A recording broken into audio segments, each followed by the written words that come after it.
conferencia central de esta mañana está a cargo de la doctora Mercedes Ceballos. Ella es abogada de la Universidad Católica de Colombia, especialista en Derecho Financiero y Bursátil de la Universidad Externado de Colombia, en auditoría forense de la misma universidad y en cumplimiento normativo de la Universidad de Castilla de la Mancha en Toledo, España. Es Magister en Corporate Compliance, docente y conferencista en áreas de derecho financiero, constitucional y en auditoría forense de las universidades Externado de Colombia y Colegio Mayor de Nuestra Señora del Rosario. Es la gerente de servicios legales de la firma Ceballos y Holguín Consultores en auditoría forense. Es perito experta en detección y prevención del fraude y la corrupción en la banca y la empresa privada e implementación de programas de prevención y corporate compliance. La charla que nos trae esta mañana la doctora Mercedes Ceballos se llama Fraude en la cadena crediticia, identificación y prevención. Algunas de las temáticas que abordará dentro de estas son modalidades de fraude en la originación, colocación y recuperación de cartera, documentación adulterada y falsificación de información financiera, impacto financiero y regulatorio del fraude en el sector bancario. Bienvenida nuevamente, doctora Mercedes. Bueno, muchísimas gracias. Vamos entonces a dar continuidad a esta conferencia distinta a los paneles que hemos venido conversando, un poco más aterrizando qué pasa con el fenómeno fraudulento y cómo podemos abordar desde muchas perspectivas de la originación, de la colocación, de la cobranza, qué es el fraude, cómo podemos entenderlo, partiendo de algo que me parece muy importante y es cómo entender el fenómeno criminal. Y creo que la criminología en esto, que es una rama del derecho, en punto del derecho penal, nos ayuda a profundizar y a entender por qué las personas cometen conductas desviadas. Digamos que interesante poder hacer una investigación interna, tener las pruebas, todo lo que vimos en el panel penal, en el tema de insolvencia, pero tenemos que preguntarnos más allá de esos resultados fraudulentos, por qué las personas delinquen o cuáles son esas teorías criminológicas de las que se ocupa el conocimiento del ser humano de por qué las personas delinquen. Y en punto al fraude, distinto a otros tipos de conductas delictivas, el fraude tiene unos elementos importantes propios del quehacer delictivo criminal, que a lo largo de la historia distintos criminólogos han definido, el primero de ellos, Lombroso, para quienes somos abogados. Lombroso señalaba que el delincuente era porque tenía unas características físicas que lo hacían delincuente. Y esto lo hizo porque él era médico, porque la medicina fue la primera ciencia forense que empezó a apoyar el procedimiento judicial. Por eso cuando hablamos de forense pensamos inmediatamente en un cadáver y es porque la primera ciencia que apoyó la parte judicial o los procesos judiciales fue la medicina. Pero todas aquellas ciencias que apoyen el quehacer judicial per se van a denominar forenses. Entonces, en ese entendimiento histórico, el primer criminólogo que empieza a hablarnos de una conducta delictiva y sesgos y particularidades, pues es Lombroso. Afortunadamente, la ciencia y la criminología también avanzó y empezó a entender que la conducta delictiva no tiene mucho que ver con los rasgos físicos, porque si no, imagínense cómo sería si finalmente las personas tuvieran un rasgo físico que los hiciera per se delincuentes. Entonces la criminología empieza a avanzar y en punto de los delitos que están relacionados con factores económicos, con elementos y motivaciones de posición social, donde tenemos patrimonios, donde tenemos dinero, la percepción de estas conductas delictivas trae un entendimiento distinto. Y para los años 1939 se da la teoría de la asociación diferencial de Sutherland en 1939 y nos habla de la aparición del defraudador de cuello blanco. Es decir, quienes motivan o están motivados a cometer fraudes no solamente lo hacen por un factor de necesidad, No solamente lo hacen por un factor de ausencia de Estado y de falta de oportunidades que les permite delinquir, que es lo que podemos ver a fenómenos asociados como la criminalidad callejera, el hurto, el robo, que finalmente son personas que tienen otras motivaciones para delinquir. Frente a las conductas fraudulentas, fíjense que ya desde 1939 un criminólogo nos empieza a decir, esperen, hay cierto tipo de conductas delictivas que tienen un perfil psicológico y de conducta motivacional diferente a otros tipos de conductas delictivas. Esta motivación de este ladrón de cuello blanco, y por eso lo bautiza de esa manera, es porque es una persona que ha estado preparada, que sabe, que conoce por lo menos un ambiente específico o un tema específico. Y lo vemos aterrizado a nuestra insolvencia. Y lo decía Andrea en el panel anterior, cuando vamos a solicitar el crédito, somos muy capaces, hemos estudiado, tenemos maestrías, tenemos unos ingresos altísimos, pero cuando vamos a pagar, empieza esto a descender. Y aquí hay una particularidad y es el conocimiento. El defraudador de cuello blanco sabe cuáles son esos vacíos legales, los vimos hoy, dónde puedo poner esa puerta giratoria en donde puedo entrar y salir y aprovecharme y tener esa oportunidad. Entonces, fíjense cómo la perspectiva criminológica resulta muy importante para el entendimiento del fraude. La investigación, vamos a irlo decantando a lo largo del día, es importante saber detectar cómo hacer una buena investigación, pero previo a eso debemos entender el comportamiento humano. Asimismo, otra teoría que me parece importante, que es la teoría de la atención de Robert Merton en 1938, nos establece que las personas pueden llegar a cometer fraudes con el fin de buscar un fin social o una posición económica. Y el fraude en materia crediticia pues está muy relacionado con eso. ¿Qué es lo que hemos aprendido, sobre todo ahora en una era de redes sociales? ¿Qué entendemos por éxito? Señores, los invito a que reflexionemos sobre eso. Los viajes, tener un vehículo costoso. Hace unos días cada quien sabe cómo hacer publicidad y cada quien la hace como quiera.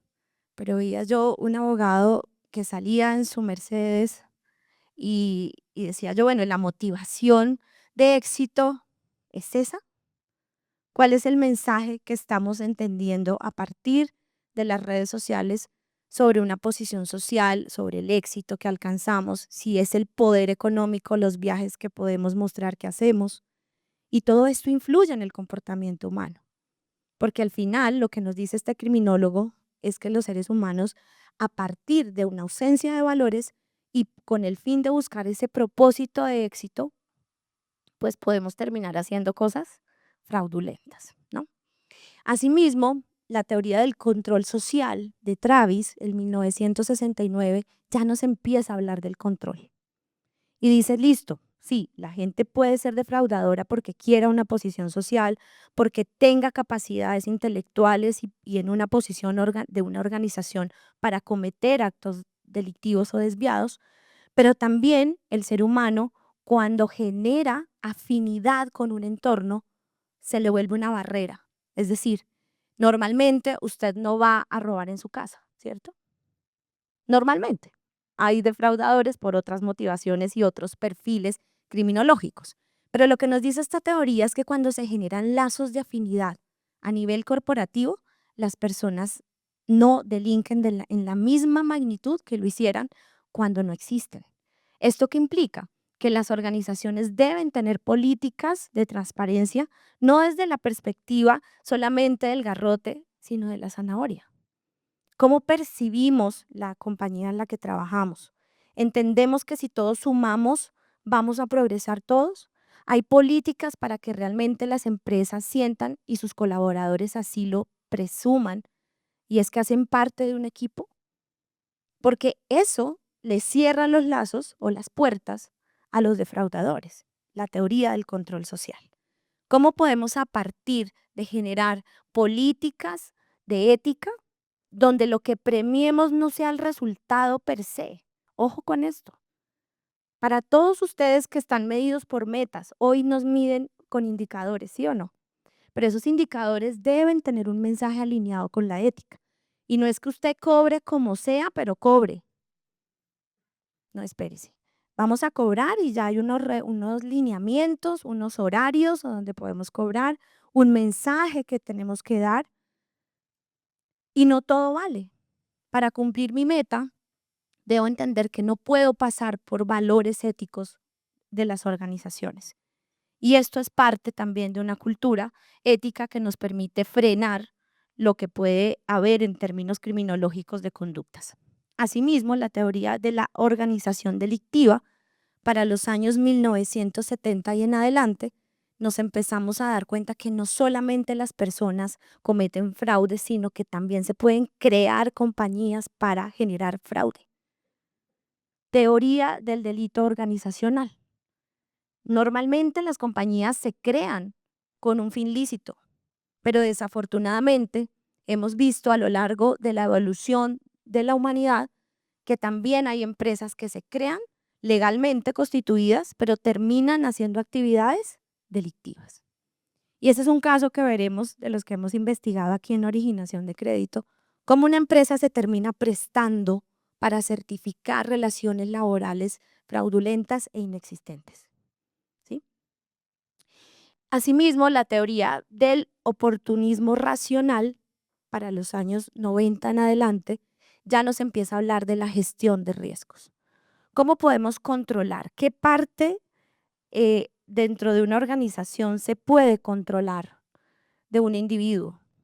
Y traemos uno de los primeros criminólogos que nos habló muy en la línea del defraudador de cuello blanco, es Donald Creasy, que nos habla sobre la teoría del diamante del fraude. Y es que frente a un defraudador hay unos elementos esenciales que tenemos que tener en cuenta. La primera es el incentivo. ¿Qué motiva al defraudador a cometer esa conducta delictiva? Y una de las razones en el fraude crediticio es el dinero. ¿Necesitamos un crédito? Sí. ¿Cuál es esa motivación? Las personas pueden necesitarlo para comprar un vehículo, una casa, crédito de consumo, pero detrás de eso también puede haber otras motivaciones que los lleven a decidir cometer una conducta fraudulenta. Otra es la racionalización y habla de las teorías criminológicas que hemos visto anteriormente. El defraudador hace un proceso cognitivo de entender que va a hacer un fraude. Lo pensó cómo hacerlo, lo llevó a cabo y obtuvo un resultado. Esa racionalización, que está basada muchas veces en entender que yo me lo merezco, los bancos ganan mucho dinero, es la percepción que se tiene en el mercado, nos cobran unas tasas altísimas que no podemos pagar, entonces que yo no les pague un crédito no los va a quebrar, ¿cierto? El defraudador racionaliza a partir de ese elemento ese hecho. Y a nivel de fraudes corporativos, incluso bajo una retaliación. He visto casos donde hay acoso laboral, donde nadie hace nada sobre el acoso laboral y un colaborador termina diciendo, pues me voy y les hago un fraude o hago una pérdida de información masiva, porque también el fraude se vuelve una retaliación frente a una organización que, fíjense, como la teoría del control social, contrario a la teoría del control social, no se generan lazos positivos con los colaboradores ni con los distintos grupos de interés que tiene una compañía.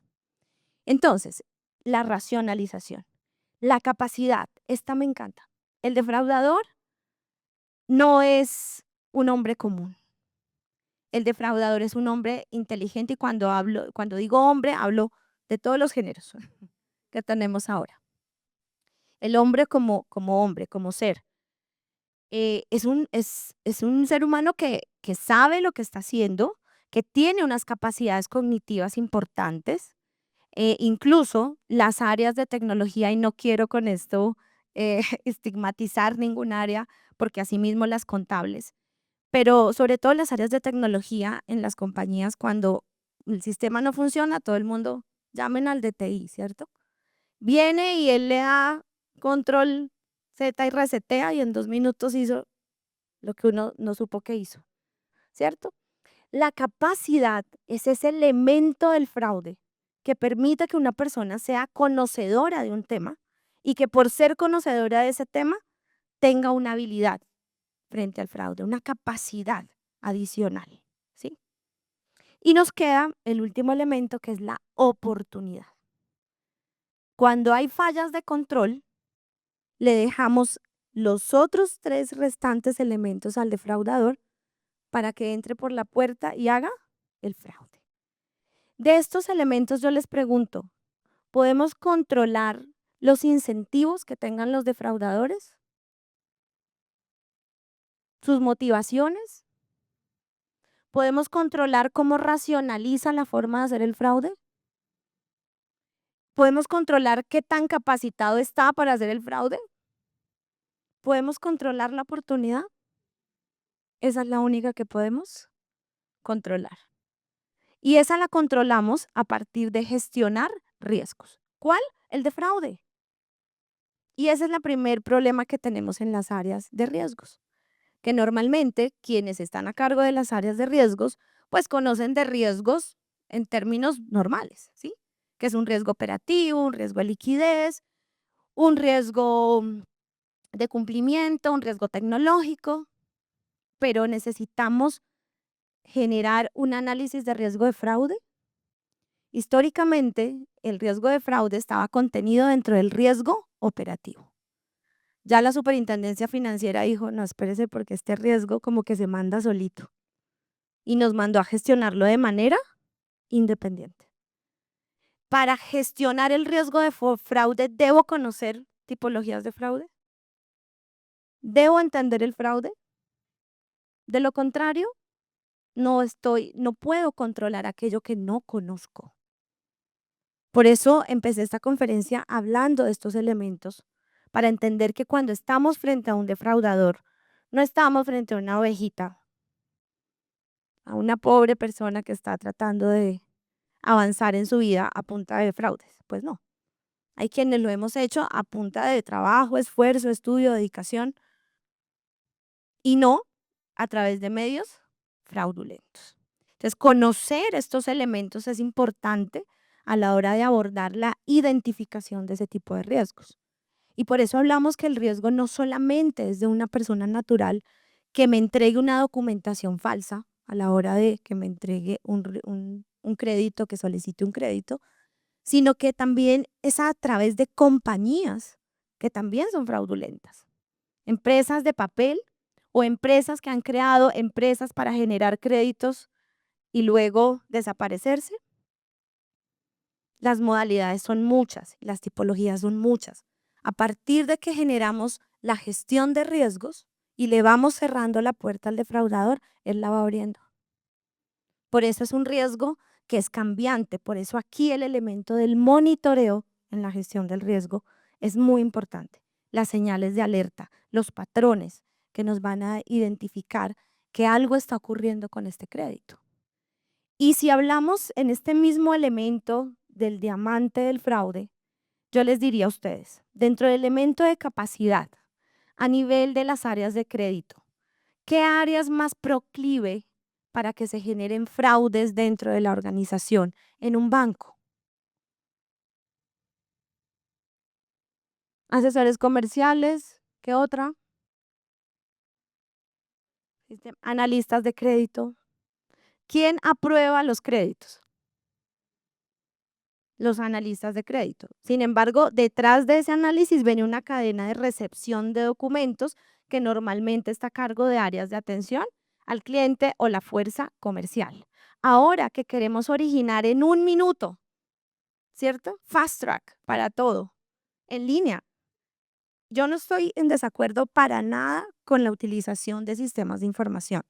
De hecho, quiero contarles que en algún momento de la vida fui accionista de una compañía que se dedicaba a la intermediación crediticia en el sector real y fui víctima de fraude. Por eso me dedico a hacer lo que hago. Entonces, ese negocio es lindo. La originación y el crédito es un negocio hermoso financieramente. ¿Qué es lo que tenemos que controlar? Los riesgos. Y esos riesgos también tienen un tinte tecnológico. Es decir, no basta con que diseñemos una plataforma para que en línea la persona ponga su huella, cargue unos documentos y alguien a través de inteligencia artificial los valide y dé un check. Porque tenemos que gestionar entonces los riesgos que están asociados desde la capacidad cognitiva a ese tipo de originación.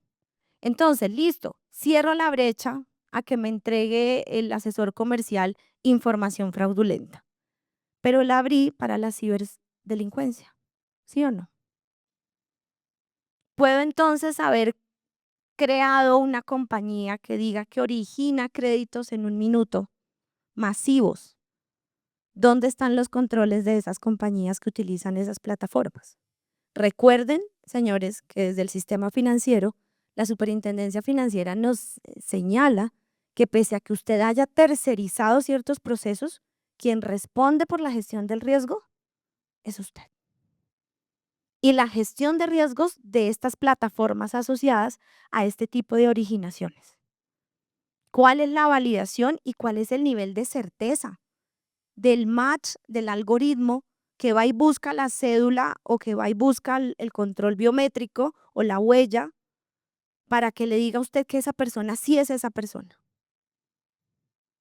¿Quién está revisando esos riesgos que son tecnológicos, pero que también son de orden fraudulento? Y estamos hablando de capacidad.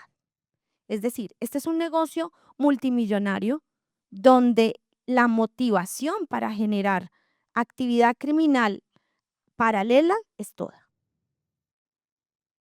Porque es muy fácil, a partir de modelos fraudulentos, entrar. Y ahí les digo dos cosas. Como defraudador, me es más fácil hacer un ataque informático a un banco o entrar siendo un analista de crédito. Entonces aparece lo que denominamos en investigación de fraude insider. El enemigo ya no está afuera, sino adentro. Entonces, pueden haber áreas permeadas por organizaciones criminales externas que manden insiders a las áreas de aprobación de créditos, sí. Que manden a insiders a las áreas de tecnología, sí. ¿Dónde estamos poniendo el foco para la gestión del riesgo? Cuando los defraudadores son defraudadores estructurados, la actividad criminal corporativa paralela es organizada. Estamos hablando de crimen organizado. No solamente el señor que decidió hacer insolvencia porque quiso y se gastó la plata, pensemos en una actividad criminal organizada. ¿Cuántas personas? Suplantaciones de millones de personas. Nuestro país, señores y señoras, no es Bogotá ni las ciudades principales. ¿Cuántas personas hay en los territorios que están siendo suplantadas con millones de datos y de créditos fraudulentos? Que no tienen ni idea que las suplantaron. O personas fallecidas porque no hacemos una validación integral de la data. Estamos hablando de una actividad criminal que puede ser inmensa. Entonces, para continuar, si es que puedo, no es de para allá, ¿no? Allá, me adelanté mucho. Listo. Entonces, en punto de lo que significa la gestión del riesgo, en Colombia tenemos la Circular Básica Contable de la Superintendencia Financiera de Colombia, capítulo 3, lo que yo denomino el libro gordo de Petete, el decreto 2555 del 2010, que regula la actividad financiera en Colombia, porque es importante saber que la regulación financiera en Colombia es de corte constitucional. Artículo 150 de la Constitución Nacional y subsiguientes artículos desarrollan la intervención del Estado en la actividad financiera. Y esto tiene un fin muy claro, y es que las personas en Colombia pueden hacer cualquier negocio siempre y cuando sea lícito, pero hay actividades que están reguladas por el Estado. Y la razón de que la actividad financiera esté regulada por el Estado es porque existe un proceso de captación de recursos del público. Es decir, que los bancos captan del público, de todos nosotros, el dinero que eh, está en nuestras cuentas de ahorros en una operación de captación y la origina en una operación de colocación, ¿cierto?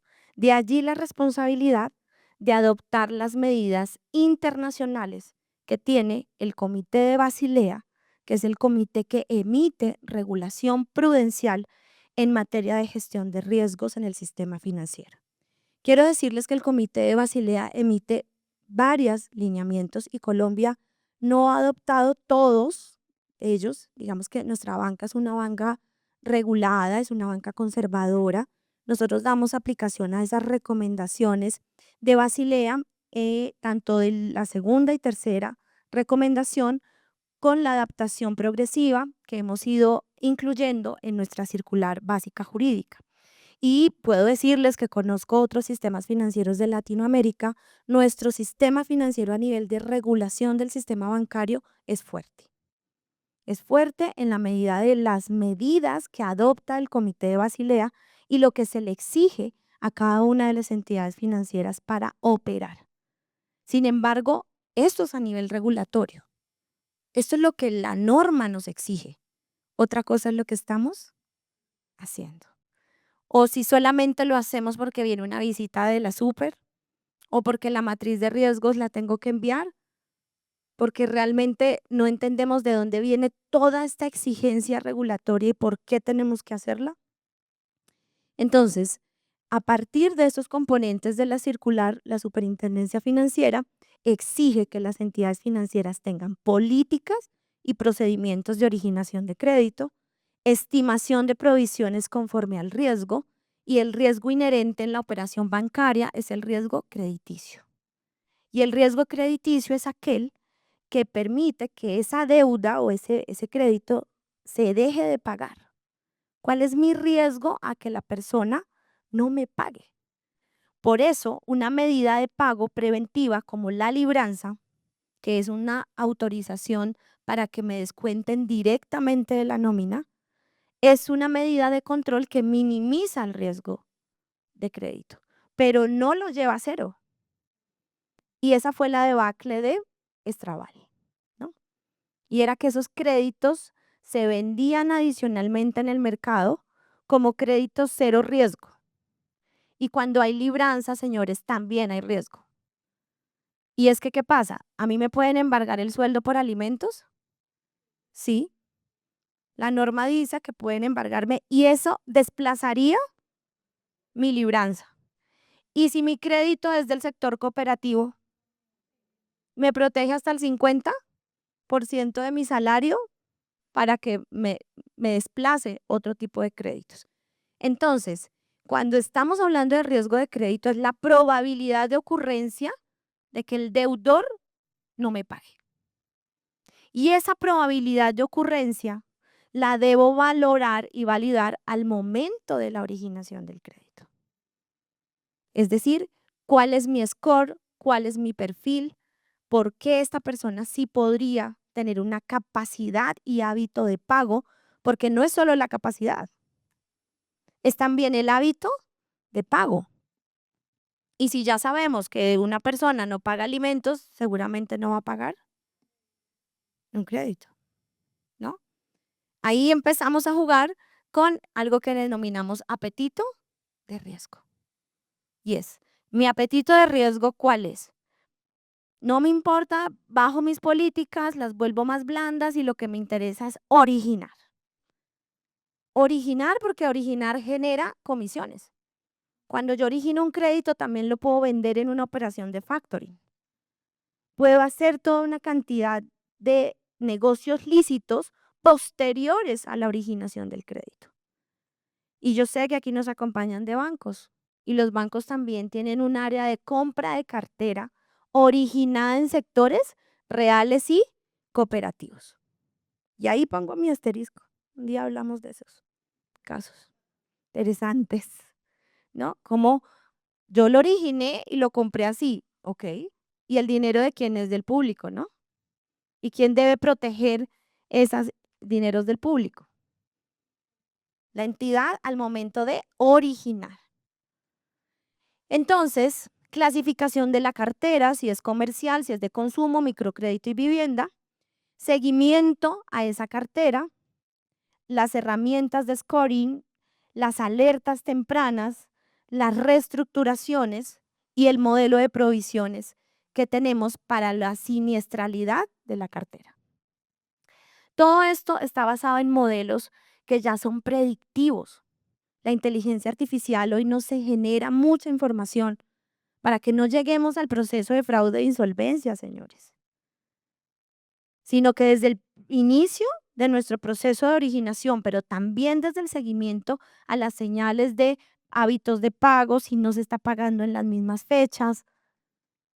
Por ejemplo, si pudiésemos hacer una analítica de datos donde yo ya tengo clasificada mi cartera y sé que hay una cartera que es de empleados y a los empleados les pagan el 15 o el 30, ¿cierto? Normalmente. Ya es una señal de alerta si esta persona que está, la tengo segmentada como persona empleado que tiene quincena o que le pagan los 30 y que se me está corriendo la fecha de pago de su crédito. Todo esto a nivel de minería de datos, señales tempranas de alerta. Y lo mismo en la cobranza. Ojo, sin pasar la línea, porque soy también, a mí me llaman, ¿no? Entonces, no ha llegado el día del vencimiento y muchas gracias por recordarme, pero 5 recordaciones ya es hostigación, ¿no? Entonces, riesgos emergentes y desafíos que tenemos en la originación, transformación digital, fintechs, plataformas de crédito rápido y nuevos perfiles de riesgo. Ojo con esto. La debacle que tenemos en Estados Unidos a partir de la crisis subprime se dio por la desregularización del mercado con la presidencia del presidente Bush. En ese momento se desregularizaron las políticas duras de crédito. ¿Y qué vino después de esto? Toda una debacle financiera, porque está visto a partir de las teorías económicas que la banca y el sector financiero es un sector que debe estar regulado y que las políticas deben ser conservadoras. Abrir las políticas de se le presta a todo el mundo como sea, es además una conexión directa con un posible lavado de activos. Porque quien quiere originar cuida sus recursos, ¿sí o no? Pero cuando yo origino sin importar si la cartera se va a siniestrar, ¿no les llama la atención ese apetito de riesgo? Entonces tengo una fachada para decir que origino créditos y al final estoy lavando. Porque quien quiere originar, quiere cobrar y recuperar su dinero. El negocio de este modelo de negocios está en la recuperación de la cartera. Es decir, otros negocios obviamente salen de los activos tóxicos posteriores y más allá, pero realmente lo que queremos hacer en este punto es poder recuperar el dinero, ¿cierto? Y aquí las políticas de crédito. Entonces, si hablamos de prevención del fraude crediticio, tenemos que hablar de identificación de parámetros de fraude.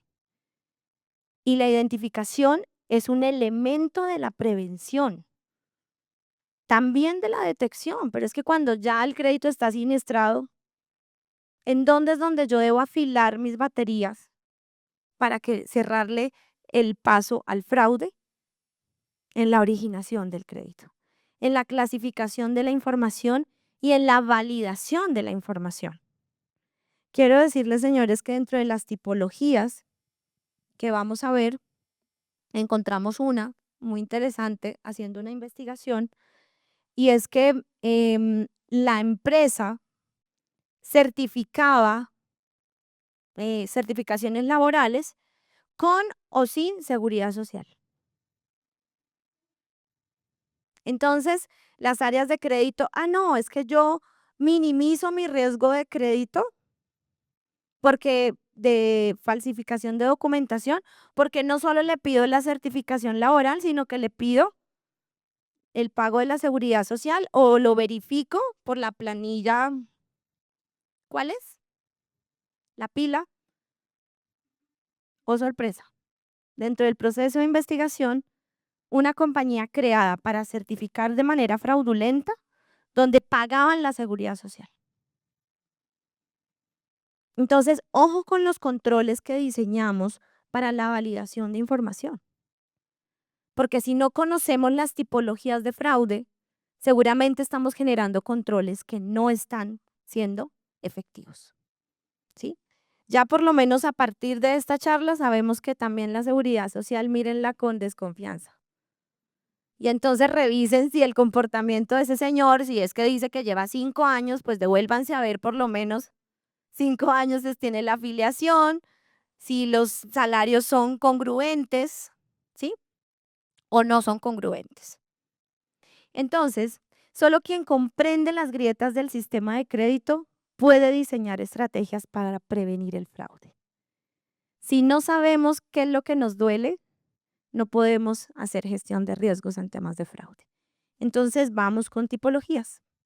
Primero, simulación de capacidad económica con documentos falsos. Esta es una de las tipologías más recurrentes. Presentación de certificados laborales, extractos bancarios, certificaciones de contador falsos para aparentar ingresos superiores. Y lo he investigado, señores, en procesos de investigación de fraudes, que a veces digo, Dios mío, yo no sé quién hizo esta matriz de riesgos de fraude o cómo es que se generaron estas políticas de crédito, porque uno, el riesgo inherente al riesgo de crédito es el de suplantación y documentación falsa. Es lo más probable que suceda en términos de riesgos. Entonces, si tengo extractos bancarios, señores, probabilidad alta, media o baja que me entreguen un extracto falsificado.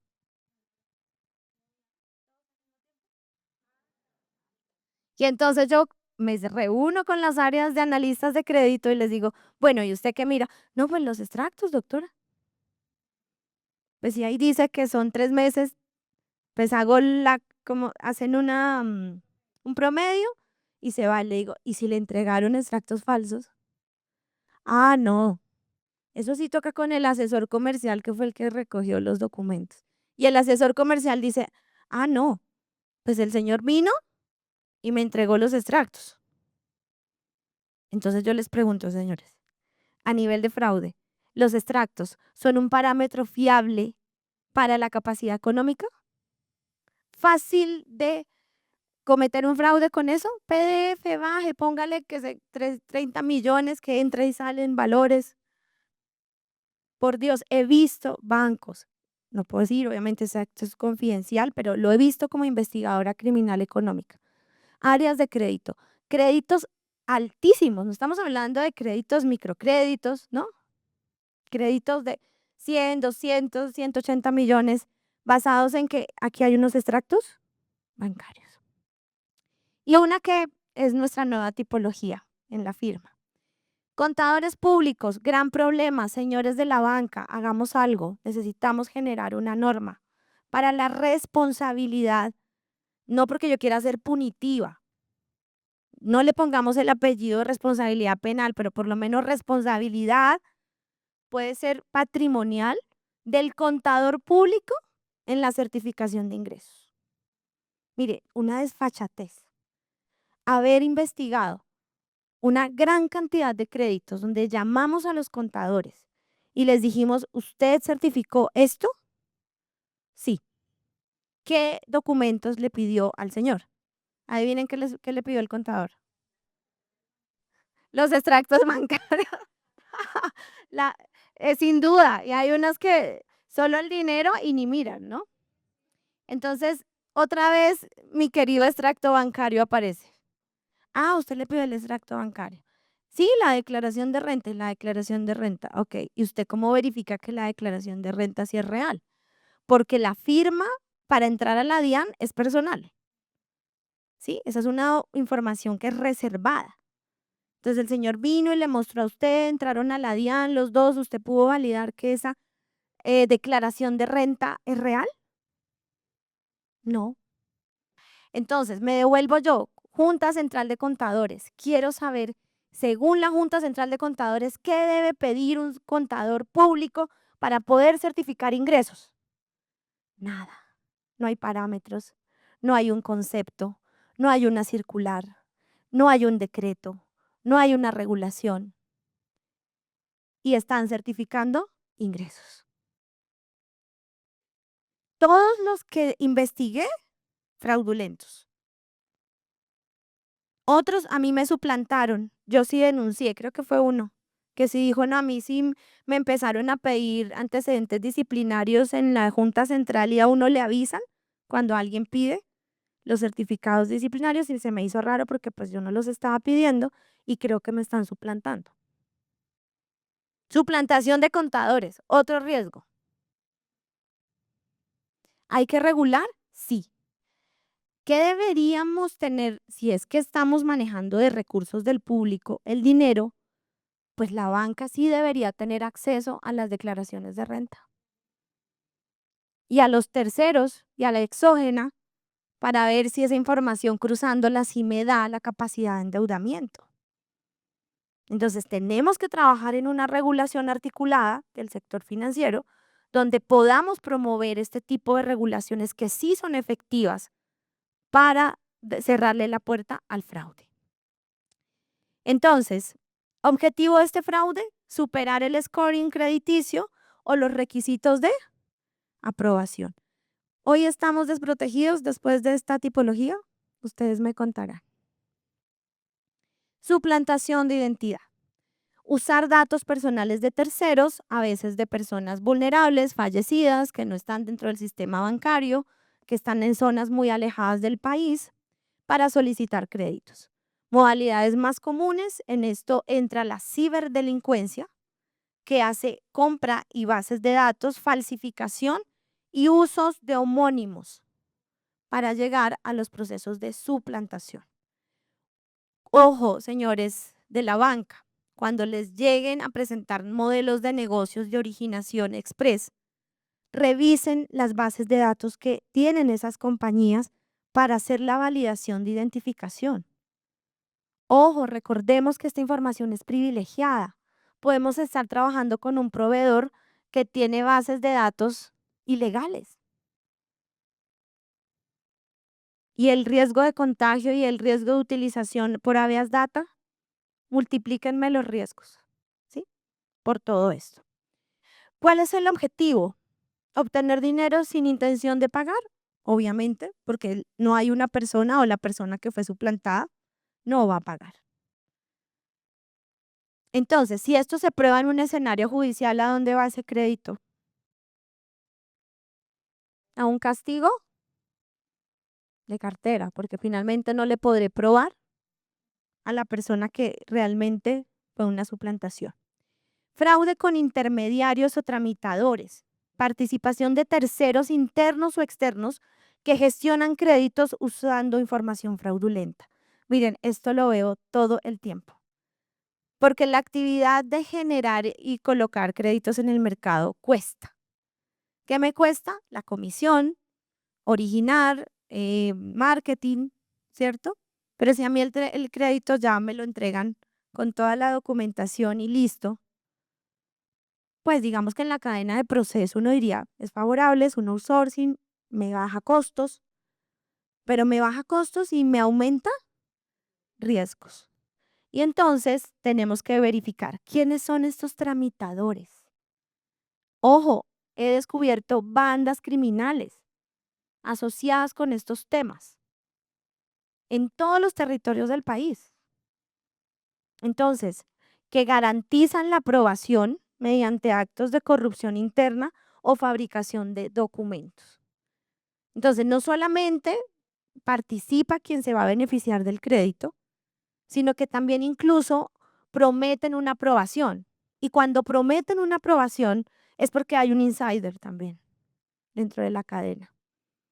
Y es el que se levanta la política, el que se hace el de la vista gorda, el que aceptó los extractos sabiendo que se veían súper manipulados, tuvimos casos.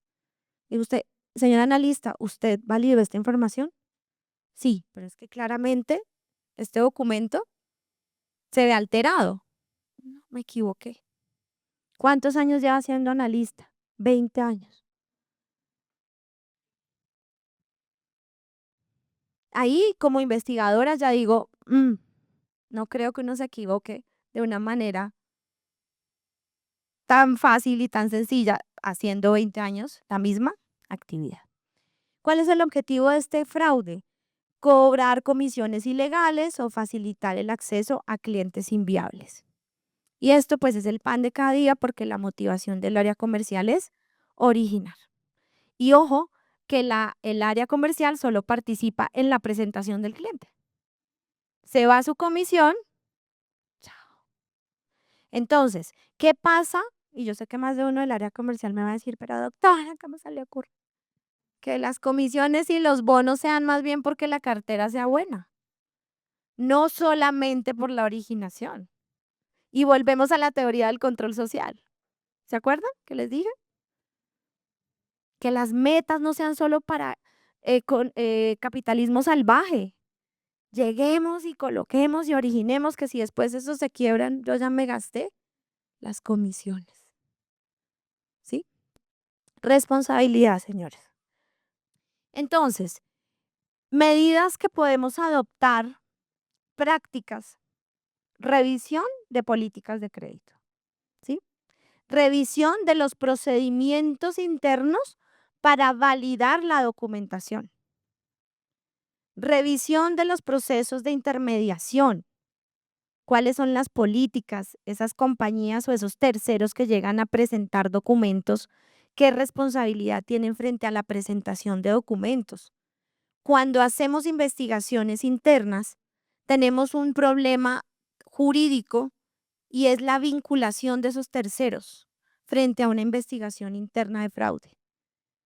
Tenemos que generar cláusulas con estos terceros que presentan documentación en la cadena del proceso para que en caso de que haya indicios de fraude, el banco pueda investigar a esos terceros, basados en el contrato de intermediación. Es una sombrilla jurídica que nos permite a nosotros poder investigar el rol de esos terceros en el proceso fraudulento. ¿Sí? ¿Sí se pudo o no? ¿No? Bueno, entonces, ¿qué otra modalidad es en cobranza? Se nos presentó una que me parece importante y que está muy alineada también con el propósito de litigando, que es la obtención de información del estado de los procesos.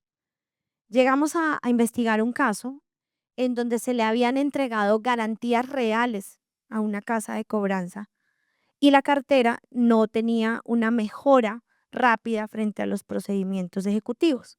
Empezamos a revisar y en el proceso investigativo nos dimos cuenta que se le habían generado por parte de la empresa de abogados o la casa de cobranzas un salvo a los clientes y ya a nivel de investigación interna de la auditoría forense pudimos establecer que la casa de cobranzas, por ejemplo, si el crédito estaba por 180 millones, cobraban 50, 60, emitían el salvo y al cliente le seguían reportando que el proceso estaba en ejecución.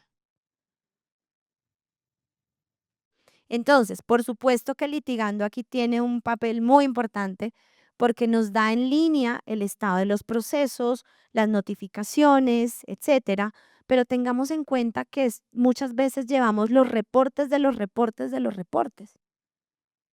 ¿Quién tiene a cargo bajar la información de litigando y luego generar un reporte ejecutivo para la toma de decisiones? Ojo con eso, porque en esa cadena puede haber corrupción y fraude.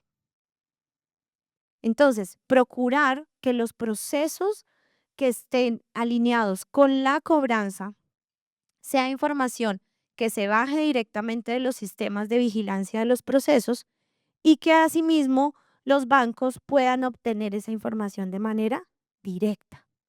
Porque en ese proceso de ir y venir, información, informes ejecutivos, cuando hicimos esta investigación encontramos que esta casa de cobranzas pasaba, eran muchísimos casos y pasaban los indicadores de gestión, pero pues nadie se iba al uno a uno. Y cuando nosotros hicimos esa tarea ya a nivel investigativo, nos pudimos identificar que efectivamente esa cartera ya tenía paz y salvos.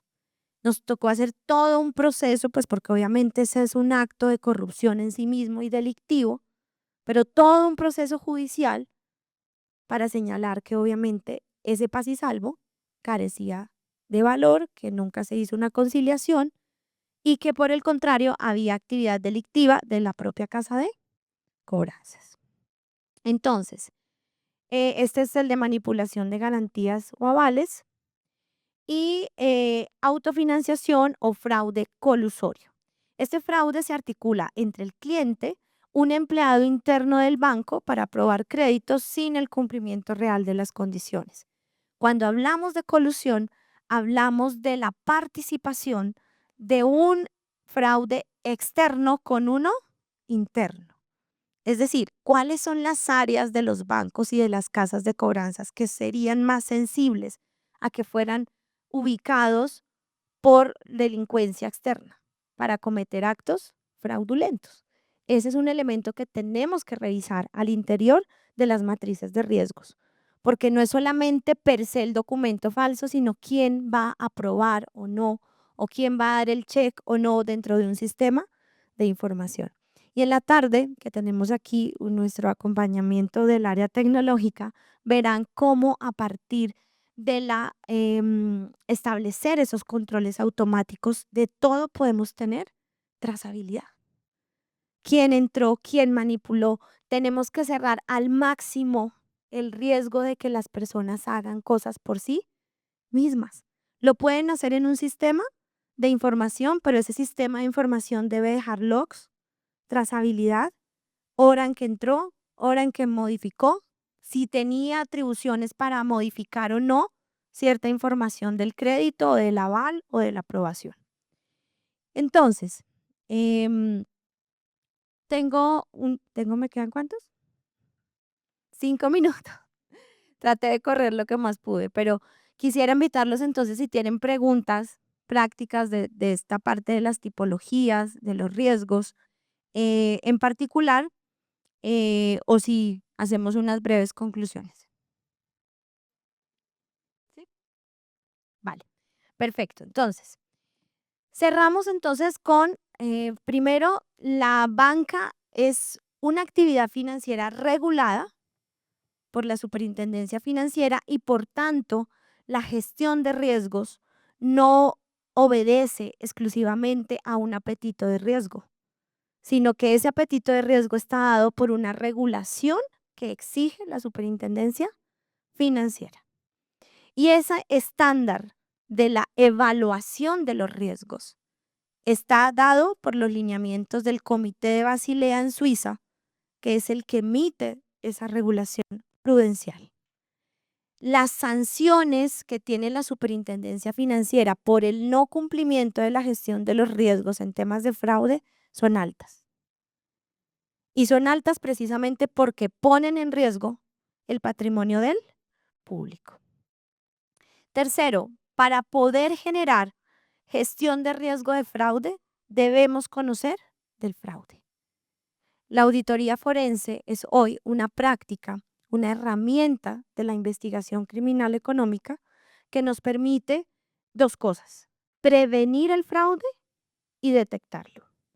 Desde la prevención, somos expertos en identificar patrones de conductas delictivas y poder cerrar el elemento de oportunidad que vimos en nuestro diamante del fraude, que es el único elemento que podemos controlar a nivel de fraude, ¿sí? Y a nivel detectivo, las empresas, casas de cobranza y todos los que están en el proceso de crédito de principio a fin deben contar con programas de cumplimiento, así sea por buenas prácticas o porque sea una exigencia regulatoria. Y esos programas de cumplimiento deben contemplar procesos de investigaciones internas forenses. ¿Cómo ustedes pueden recolectar lo que decían en el anterior panel, esas evidencias? ¿Cómo van a investigar?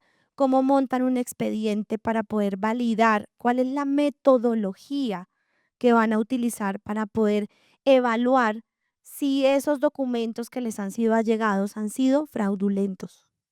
Eso no se puede hacer buscando en Internet o en Google. Tenemos que tener una metodología. ¿Cuál es la que se ofrece hoy? La auditoría forense es una herramienta de investigación que nos permite la identificación de elementos materiales probatorios relacionados con los fraudes. Y se puede hacer de manera interna con un área que se estructure para tal fin o contratar terceros. Lo importante es la capacitación, que nos capacitemos en estas áreas de validación de riesgos. La validación documental, la validación de información con fuentes de datos abiertas o cerradas, todo aquello que nos permita hacer una identificación previa a las conductas fraudulentas, ¿vale? Y por último, pues que efectivamente estos informes tengan un proceso de denuncia. Mientras no se haga nada frente a la cantidad de documentos falsos que a diario ingresan al sistema bancario, vamos a seguir teniendo esta exposición al riesgo. Si bien yo también hablo por obvias razones de una, de que no se que punitice todo ni que el derecho penal se nos vuelva el primer paso, también es cierto que una de las funciones del derecho penal es la persuasión de la pena. Y es que, ojo, nosotros aquí, como lo decía el doctor Bernat hace un momento, a partir de investigaciones que hemos hecho, han habido capturas efectivas. Es que no puede ser que una gerente o un gerente de oficina permita que se salgan 2.000 millones de pesos y que no pase nada. Tiene que pasar. Tenemos que investigar y tenemos que alinearnos con la prevención de este tipo de riesgos que a nivel de cumplimiento pues dejaría con una sanción fuera de mercado a una entidad bancaria, a una casa de cobranzas, es decir, la exposición es alta. Entonces, no les quita más tiempo para que vayan a almorzar. Muchísimas gracias. Nos vemos después del almuerzo.